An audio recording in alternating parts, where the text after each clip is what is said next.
Ashley, who's only wanting to grow her booty, these are the quad focus exercises that we're not going to be doing in her 12-week Okay, booty she's series. Back only growing her booty and not legs. Quad focus exercise. So no back squats. So the second quad focus exercise we will not be doing, the Bulgarian split squat. Now these are Bulgarians? the focus exercises we will be doing for only booty focus growth in her series. This will be the #1 glute exercise in our routine. Hip thrust. Barbell hip thrust, 2 to 3 times a week. Now the squats for the booty, we'll be doing these 2 times a week. The elevated sumo squats, the straight leg kickbacks, another one we do straight leg kickbacks 2 to 3 times a week, if not in every glute workout for the upper glutes.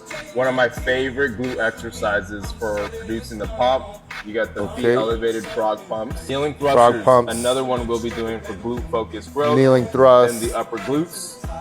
Do these like 2 times a week. Another great one we'll do for stretching the under booty.